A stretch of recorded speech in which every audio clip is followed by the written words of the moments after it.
नवनाथ चरित्र भाग पहला। श्री दत्तात्रेय चरित्र। ब्रह्मा विष्णु तथा शिव के संयुक्त अवतार। पौर कथा।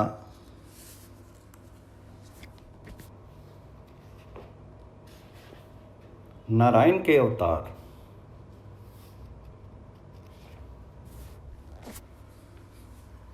एक बार अलख निरंजन अनादि अनंत निराकार पर ब्रह्म ने अपने मन में यह विचार किया कि मैं अकेला हूँ, अतः अपने बहुत से रूपों को प्रकट करके विविध प्रकार की लीलाएं करूं। उस समय संपूर्ण सृष्टि में कहीं कुछ भी नहीं था। महाशून्य में एकमात्र निराकार ब्रह्म का ही अस्तित्व था। पूर्वोक्त एको अहम बहुश्याम, अर्थात मैं एक हूं अनेक हो जाऊं, विचार के आते ही निराकार ब्रह्म ने स्वयं को ब्रह्मा विष्णु तथा शिव इन तीन रूपों में प्रकट कर दिया। साथ ही सृष्टि प्रपंच की भी रचना कर दी। ब्रह्मा ने अपने निवास के लिए ब्रह्मपुरी को चुना, विष्णु क्षीर सागर में रहने लगे तथा शिव कैलाश पर्वत पर स्थित हुए। ब्रह्मा में सतोगुण की प्रधानता थी, विष्णु में रजोगुण प्रधान रहा एवं शिव में तमोगुण की प्रधानता रही। ब्रह्मा ने सृष्टि को उत्पन्न करने का, विष्णु ने पालन करने का तथा शिव ने संहार करने का कार्य अपने ऊपर लिया। ब्रह्मा की पत्नी सावित्री, विष्णु की पत्नी लक्ष्मी एवं शिव की पत्नी पार्वती हुई। इन तीनों देवताओं ने मिलकर सृष्टि की उत्पत्ति, स्थिति एवं प्रलय का कार्य आरंभ किया। जिस प्रकार किसी भी कार्यक्रम का संचालन करने के लिए उसका वर्गीकरण कर दिया जाता है, उसी प्रकार सृष्टि कार्य का संचालन करने के लिए भी उसे 4 युगों में विभाजित कर दिया गया। पहले युग का नाम सतयुग, दूसरे का नाम त्रेता युग, तीसरे का द्वापर युग, चौथे का कलयुग पड़ा। जब सृष्टि उत्पन्न करने का कार्य पूरा हो चुका तथा पशु पक्षी मनुष्य देवी देवता राक्षस मुनि ऋषि पृथ्वी आकाश पाताल स्वर्ग नरक नदी पर्वत वन वृक्ष पाप पुण्य सुख दुख हर्ष विवाद सूर्य चंद्र नक्षत्र अग्नि जल वायु आदि की उत्पत्ति हो चुकी, तब उन्हीं पर ब्रह्म ने इन सभी में अपनी शक्ति का अंश रूप में वितरित करके विभिन्न प्रकार की लीलाएं करना आरंभ कर दिया। धर्म की स्थापना, अधर्म का नाश, साधु संतों की रक्षा तथा दुष्टों का दमन करने के लिए उक्त तीनों देवों ने समय समय पर विभिन्न रूपों में पृथ्वी पर जन्म लिया, जिन्हें अवतार के नाम से संबोधित किया जाता है। ब्रह्मा विष्णु और शिव के अनेक अवतार अब तक हो चुके हैं, परंतु उनमें विष्णु के अवतारों का महत्व सर्वाधिक अधिक है। विष्णु के 24 अवतार हुए हैं, जिनमें 10 अवतार मुख्य माने जाते हैं। श्री राम, श्री कृष्ण, श्री नरसिंह, श्री कच्छ, श्री मत्स्य, श्री वराह, श्री कलिक आदि सभी विष्णु के ही अवतार हैं। ये अवतार सतयुग, त्रेता, द्वापर तथा कलयुग आदि विभिन्न युगों में हुए हैं। उदाहरण के लिए कच्छ, मत्स्य, वराह, नरसिंह आदि के अवतार सतयुग में हुए, श्री राम जी का अवतार त्रेता युग में हुआ और श्री कृष्ण का अवतार द्वापर युग में हुआ और कलिक भगवान जी का अवतार कलयुग में होगा। कालक्रम से सतयुग, त्रेता युग तथा द्वापर युग समाप्त हो चुके हैं। वर्तमान काल में कलयुग चल रहा है। सृष्टि क्रम के नियम के अनुसार सतयुग में मनुष्य पूर्ण धार्मिक स्वभाव के होते हैं। त्रेता युग में धर्म के प्रति लोगों की आस्था का 1/4 कम हो जाता है। द्वापर युग में धार्मिक आस्था का अर्धांश समाप्त हो जाता है तथा कलयुग के आरंभ में धार्मिक आस्था का केवल 1/4 रह जाता है, जो धीरे धीरे कम होता चला जाता है। कलयुग के अंत में जब धर्म पूर्ण रूप से समाप्त हो जाता है, तब प्रलय काल उपस्थित होता है। प्रलय में भगवान शिव संपूर्ण सृष्टि को नष्ट कर देते हैं। तत्पश्चात कुछ समय तक कुछ कहीं भी नहीं रहता, फिर पर ब्रह्म की इच्छा से ब्रह्मा जी नए सिरे से सृष्टि को उत्पन्न करते हैं। यह क्रम निरंतर इसी प्रकार चलता रहता है। हर बार नवीन सृष्टि होती है और हर बार उसका अंत प्रलय में होता है। अब तक असंख्य बार सृष्टि और प्रलय हो चुकी है तथा भविष्य में भी यह क्रम निरंतर इसी प्रकार चलता रहेगा। माया में भगवान अपनी माया का इसी प्रकार विस्तार करते और उसे समेटते रहते हैं। ऐसा वह इसलिए करते हैं कि इस संबंध में कोई कुछ नहीं कह सकता।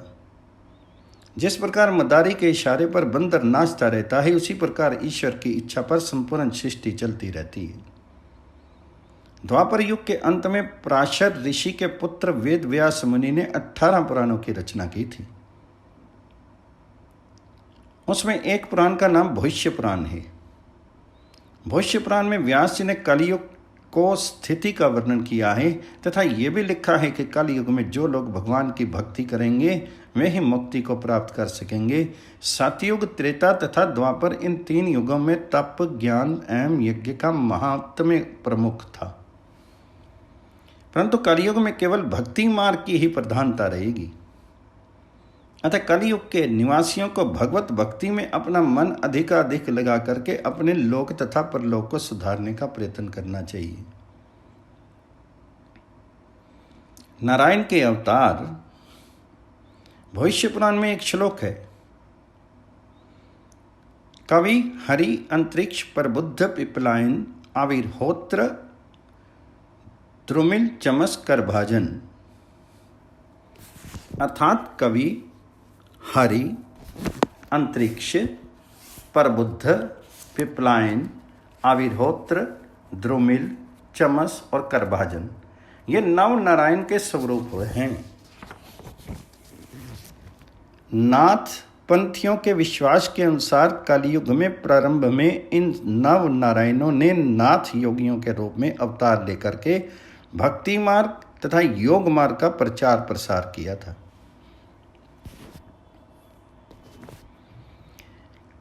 कवि नारायण ने मत्स्येंद्रनाथ के रूप में, हरि नारायण ने गोरखनाथ के रूप में, अंतरिक्ष नारायण ने जलंधरनाथ के रूप में, प्रबुद्ध नारायण ने कानीफानाथ के रूप में, पिपलायन नारायण ने चरपटीनाथ के रूप में, आविर्होत्र नारायण ने नागनाथ के रूप में, द्रुमिल नारायण ने भृत्रहरिनाथ के रूप में, चमस नारायण ने रेवननाथ के रूप में तथा करभाजन नारायण ने गहनीनाथ के रूप में अवतार लिया। 9 नारायण के ये सभी अवतार लगभग एक ही समय में कुछ ही आगे पीछे हुए थे।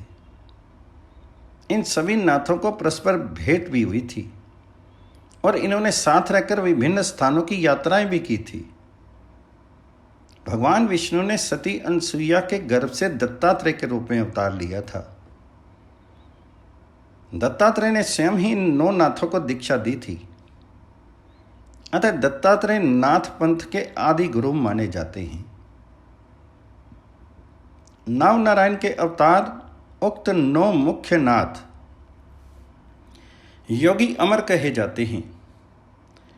नाथ पंथियों का विश्वास है कि ये सभी योगी विभिन्न स्थानों पर गुप्त रूप से निवास कर रहे हैं और कभी कभी अपने प्रिय भक्तों को प्रत्यक्ष दर्शन भी देते हैं।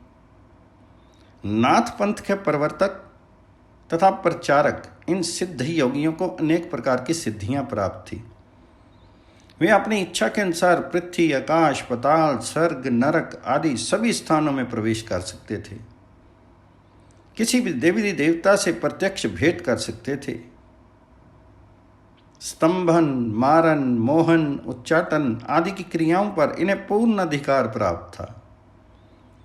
मृत संजीवनी विद्या, जिनके द्वारा मृत व्यक्ति को पुनर्जीवित कर दिया जाता है, ये लोग उनके जानकार थे। इन योगियों ने वेद मंत्रों से भिन्न साबरी मंत्रों की रचना की थी। ये अपने साबरी मंत्रों द्वारा भस्म को अभिमंत्रित करके क्षण भर में ही सब कुछ कर दिखाने की सामर्थ्य रखते थे और भस्म तथा मंत्रों के योग से विभिन्न प्रकार के अस्त्रों को प्रकट कर देते थे। इन सिद्ध योगियों ने देश देशांतरों में भ्रमण करते हुए भक्ति योग का प्रचार किया था। इनके उपदेशों को सुनकर के तथा चमत्कारों को देख करके हजारों लाखों व्यक्ति इनके शिष्य और भक्त बन गए। उनमें साधारण स्थिति के लोगों से लेकर राजा महाराजा तक थे। मत्स्येंद्रनाथ के शिष्यों से उनके शिष्यों में चुरंगीनाथ तथा अडबंग नाथ ये नाम प्रसिद्ध हैं। जलंधरनाथ के शिष्य गोपीचंद नाथ बहुत यशस्वी हुए थे। चरपटीनाथ के शिष्य मीननाथ, रेवननाथ के शिष्य धुरंधरनाथ और मीननाथ के शिष्य करनारीनाथ, धुरंधरनाथ के शिष्य निरंजननाथ और निरंजननाथ के शिष्य दुरंगतनाथ ने अपने समय में अत्यधिक ख्याति अर्जित की थी। जिस समय उक्त प्रमुख नाथ सक्रिय थे, उसी समय महर्षि वाल्मीकि तुलसीदास जी के रूप में, सुखदेव मुनि कबीरदास के रूप में, व्यास मुनि जयदेव के रूप में, उद्धव नामदेव के रूप में, जामवत नरहरि स्वामी के रूप में, बलराम पुंडरीक के रूप में, कैलाशपति शंकर निवृत्ति नाथ के रूप में तथा आदि माया मुक्ताबाई के रूप में पृथ्वी तल पर प्रकट हुए थे। इन सभी ने अपने अपने क्षेत्र में और अपने अपने तरीकों से भक्ति योग का प्रचार किया था। वायुपुत्र हनुमान का इन नाथ योगियों से बहुत बड़ा संपर्क रहा है। कहते हैं कि बाद में हनुमान जी स्वयं भी रामदास के रूप में पृथ्वी पर प्रकट हुए थे। इन सभी नाथ योगियों का जन्म कलयुग के प्रारंभ में हुआ था। जन्म के बाद सैकड़ों वर्ष तक इन्होंने भूमंडल पर प्रत्यक्ष रूप से भ्रमण तथा धर्म प्रचार का कार्य किया। तदुपरांत ये गुप्त स्थानवासी बन गए। कनिफानाथ एवं मत्स्येंद्रनाथ मणि नामक स्थान में रहे। जलंधरनाथ तथा गहनीनाथ ने गर्भारदी पर्वत पर निवास किया। नागनाथ ने बड़वाल नामक गांव में समाधि ली। मानदेश के बिटे गांव के समीपवर्ती पर्वत के ऊपर रेवननाथ तथा गिरनार पर्वत के ऊपर दत्तात्रेय आश्रम के समीप गोरखनाथ स्थिर हुए। भृतहरिनाथ पाताल के निवासी हुए। मीननाथ स्वर्गलोक में जा बसे। गोपीचंद नाथ मैनावती तथा धर्मनाथ भगवान विष्णु के विमान में बैठ करके वैकुंठ लोक को चले गई। इसके पश्चात 84 सिद्धों की परंपरा द्वारा नाथ पंथ का प्रचार चलता रहा। इस समय भी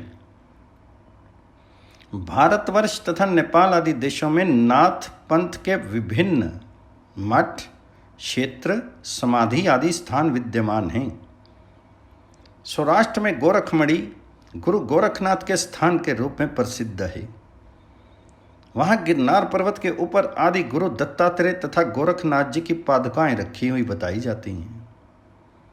पेशावर के पास गोरस क्षेत्र नामक स्थान है। उत्तर प्रदेश का गोरखपुर नामक गोरखनाथ के नाम पर ही बसा हुआ है। यहाँ पर नाथ पंथ का एक प्रसिद्ध मठ भी है। दक्षिण में कोल्हापुर के समीप 32 शिराले नामक एक गांव है जो कि गोरखनाथ का पवित्र स्थान माना जाता है। योगियों की समाधि। जलंधरनाथ तथा मत्स्येंद्रनाथ ने जीवित समाधि ले ली थी। तदुपरांत नाथ परंपरा में ज्ञाननाथ के अतिरिक्त अन्य नाथों ने भी समाधि लेने की विधि को ही अपनाया। कहा जाता है कि इन नाथ योगियों को यमन राज्य अर्थात मुस्लिम शासन के आने का पूर्व आभास हो गया था, अतः उन्होंने अपनी समाधि का आकार कब्र जैसा रखा था, इसलिए कि मुसलमान लोग उन समाधियों को कब्र समझकर नष्ट नहीं करें। कहा जाता है कि एक बार औरंगजेब ने नाथ योगियों की समाधियों के विषय में जानकारी प्राप्त करनी चाहिए थी। उस समय लोगों ने उनसे ये आपके पूर्वजों की कब्रें हैं कह दिया था। तब औरंगजेब ने नाथ योगियों की अनेक समाधियों के ऊपर मस्तें बनवाकर उन्हें दरगाह का रूप दे दिया था। इस प्रकार की दरगाहों में जलंधरनाथ की समाधि जानपीर, गहनीनाथ अथवा गैबीनाथ की समाधि गैबी पीर, मत्स्येंद्रनाथ की समाधि माया बाबलोन तथा कनीफा नाथ अथवा कनफड़नाथ की समाधि कान्होबा की दरगाह के रूप में प्रसिद्ध बताई जाती हैं। चरपटीनाथ, चुरंगीनाथ तथा अडवंगनाथ अभी तक गुप्त रूप से तीर्थ यात्रा कर रहे हैं, ऐसा नाथपंथियों की मान्यता है।